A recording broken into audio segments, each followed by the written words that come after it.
the rate of topsoil loss has increased radically over the last 200 years in the United States as a result of modern agricultural practices. In Pimentel et al.'s study on the economics of soil erosion and conservation, they estimate that in the United States, soil has been lost at about 17 times the rate at which it's formed.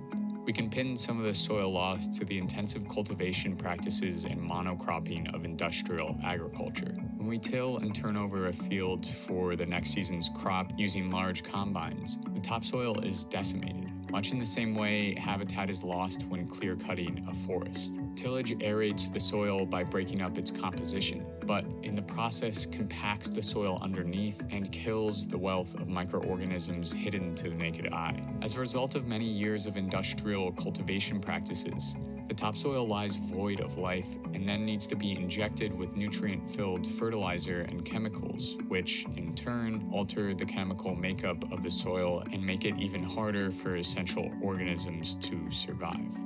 In short, cultivating the soil always results in the decline of its fertility and health.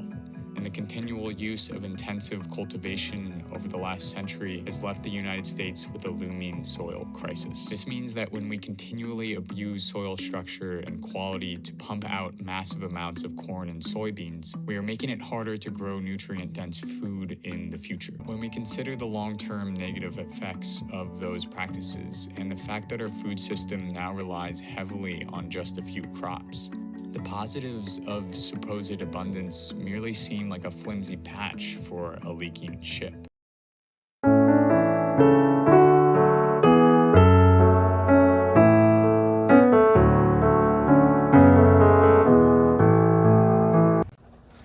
Morning everyone, it's cold at seed time and harvest.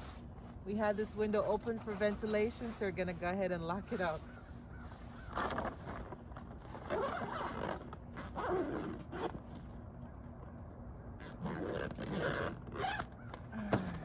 We're getting ready to transplant some items from our garden for Sister Diaz. I have some dirt here.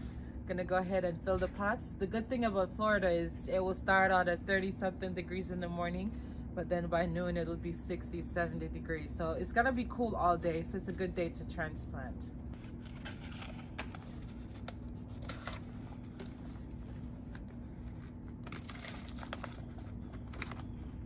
We're gonna see what we have inside our greenhouse that we can take to transplant in their garden.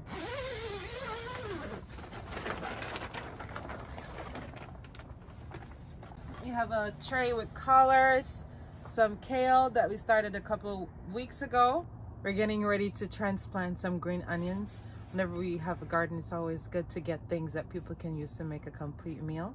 So we have some greens. We're gonna get the green onions transplanted right now. Here are the green onions.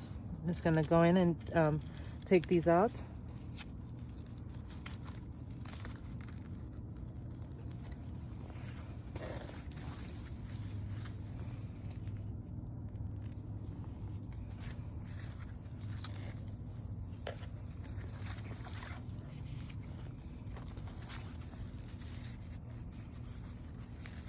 We're gonna transplant them individually. I'm gonna try to take out a block of this spinach without damaging them as much as I possibly can.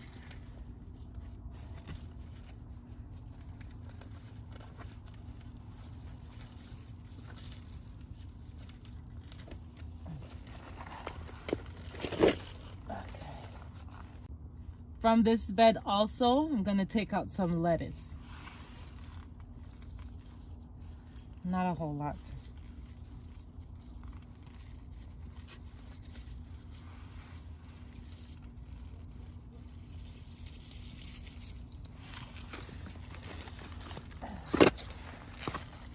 When we started garlic, I didn't think the entire bulb or the entire head was gonna grow. So I dropped them on the floor and I'm just noticing that they started to grow. These are the little garlic buds. What I do is I get the whole head of garlic and I submerge it in some water until I start to see roots. And the ones that form roots, I take them out and I put them in the ground. But these didn't have roots, but now I see that they are establishing roots. So I'm gonna dig these up and transplant them. You can see it already has a lot of roots coming out. And there's a worm in there too, which is good.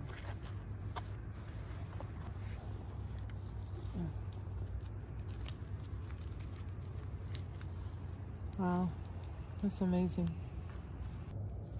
Garlic are very easy to plant. Don't plant them too deep.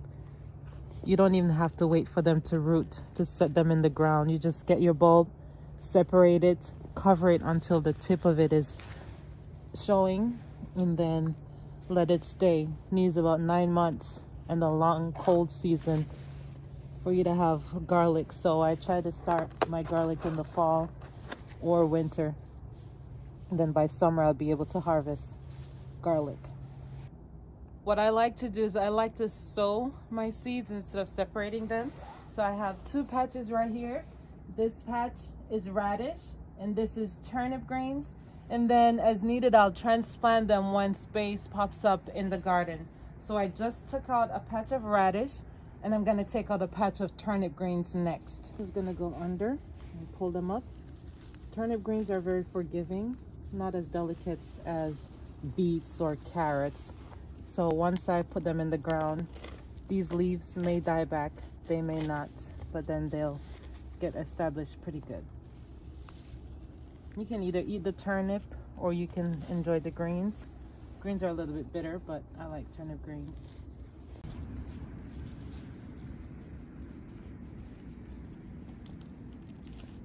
Don't want to give her a weed.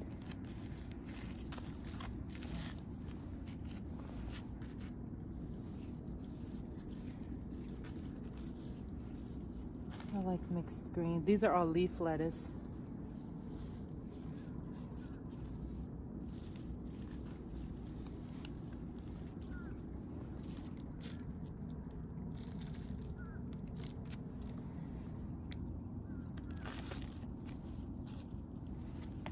These plants will now be taken to their new home.